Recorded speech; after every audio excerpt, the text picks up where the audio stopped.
కేంద్ర ఉద్యోగులకు శుభవార్త. 65 ఏళ్లకు పదవీ విరమణ వయసు పెంపు. కేంద్ర ప్రభుత్వం కీలక నిర్ణయం తీసుకుంది. ఉద్యోగుల పదవీ విరమణ వయసును 60 నుంచి 65 ఏళ్లకు పెంచుతూ నిర్ణయం తీసుకుంది. ప్రస్తుతం సర్వీస్లో ఉన్న వారి అనుభవాన్ని పరిగణలోకి తీసుకొని ఈ నిర్ణయం తీసుకుంది. ఈ నిర్ణయం వల్ల ఉద్యోగులకు ఉద్యోగ భద్రతతో పాటు తమ ప్రత్యేకత ఉన్న రంగాల్లో ఇంకొన్ని సంవత్సరాలు సేవలు అందించడానికి అవకాశం కలుగుతుంది. 2025 ఆర్థిక సంవత్సరం నుంచే ఇది అమల్లోకి వచ్చే అవకాశం ఉంది. బడ్జెట్ ప్రసంగంలో ఈ విషయాన్ని ప్రకటించవచ్చు. ఇప్పుడెందుకు ఈ నిర్ణయం?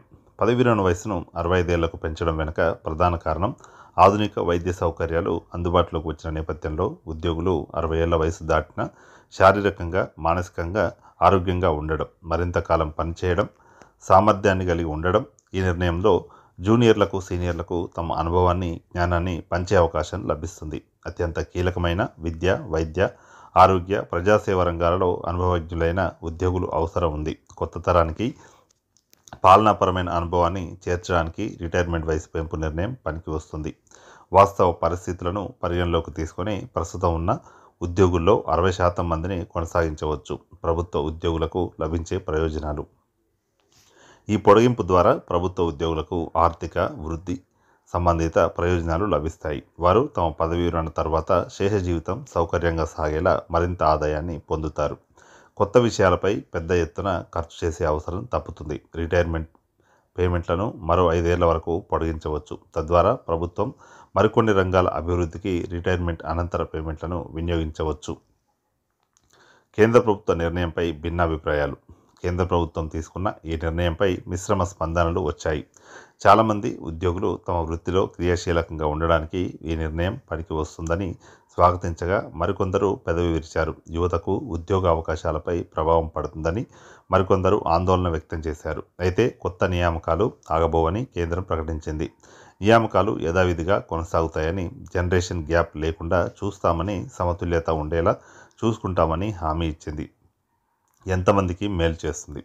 కేంద్ర ప్రభుత్వ పదవీ విరమణ వయసు 60 నుంచి 65 ఏళ్లకు పెంచడం వల్ల లబ్ధి పొందే ఉద్యోగుల సంఖ్య ఎంతన్నది ఇంకా ఖచ్చితంగా తేలలేదు. ప్రయోజనం పొందే వారి సంఖ్య కొన్ని ముఖ్య అంశాలపై ఆధారపడి ఉంటుంది. కేంద్ర ప్రభుత్వంలో ప్రస్తుతం పనిచేస్తున్న వారిలో పదవీ విరమణ వయసును దగ్గరగా ఉన్నవారి సంఖ్య ఎంత అనేది ఇంకా లెక్క కట్టలేదు. ఈ నిర్ణయం అన్ని శాఖలకు వర్తిస్తుందా, లేక కొన్ని ప్రత్యేకమైన రంగాలకు మాత్రమే, అంటే విద్య, ఆరోగ్యం, ప్రజాసేవ వంటి కీలక రంగాలకే పరిమితం చేస్తారా అనేది కూడా ఇంకా నిర్ణయం కాలేదు. జాతీయ స్థాయిలో గణాంకాలు ఇలా. అందుబాటులో ఉన్న కేంద్ర ప్రభుత్వ గణాంకాలను బట్టి సుమారు 1.5 కోట్లకు పైగా కేంద్ర ప్రభుత్వ ఉద్యోగులు ఉన్నారు. వీరిలో ప్రతి ఏడాది పదవీ విరమణ చేసే వారి సంఖ్య లక్షల్లో ఉంటుంది. ప్రస్తుత నిర్ణయం వల్ల ఈ ఉద్యోగులు మరో 5 ఏళ్లు పనిచేయగలుగుతారు. ప్రతి ఏటా సాధారణంగా సుమారు 3 నుంచి 4 లక్షల మంది పదవీ విరమణ చేస్తారని అంచనా.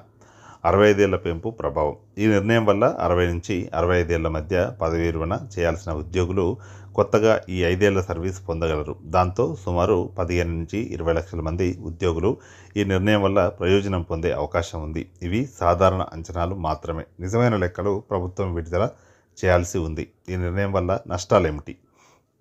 కేంద్ర ప్రభుత్వం తీసుకున్న పదవీ విరమణ వయసు 60 నుంచి 65 ఏళ్లకు పెంచడం వల్ల కొన్ని ప్రతికూల ప్రభావాలు లేదా నష్టాలు లేకపోలేదు. అవి యువతకు ఉద్యోగ అవకాశాలు తగ్గుతాయి.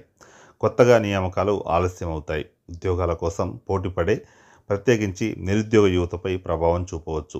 ఉద్యోగ ప్రోత్సాహకాలు తగ్గుతాయి. పదవీ విరమణ వయసు పెరగడంతో వివిధ దశల్లో ఉన్న అనుభవజ్ఞులు ప్రమోషన్లకు ఆలస్యం అవుతాయి. ఇది ఉద్యోగుల పనితీరుపై ప్రభావం చూపుతుంది. మరింత బాగా పనిచేయాలనుకునే ఉద్యోగుల ఉత్సాహాన్ని తగ్గించవచ్చు. ప్రమోషన్లు తగ్గుతాయి.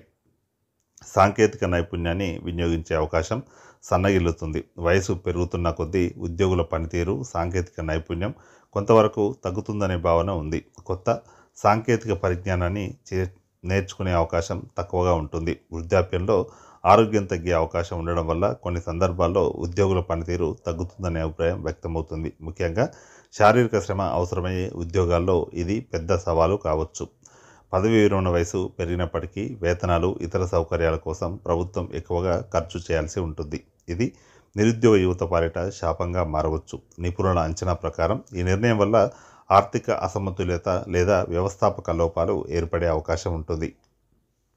ఈ నిర్ణయం వల్ల ముఖ్యంగా ఆరోగ్యం, విద్య, పరిశోధన వంటి రంగాల్లో పై స్థాయి అధికారులు పాతుకుపోవడం వల్ల కొత్త తరం నూతన ఆవిష్కరణలకు కష్టమవుతుంది. వయసు పెరుగుతున్న కొద్దీ ఉద్యోగులు కొత్త సమస్యల పరిష్కారానికి సరైన విధానాలను అనుసరించలేరనే భావన ఉంది.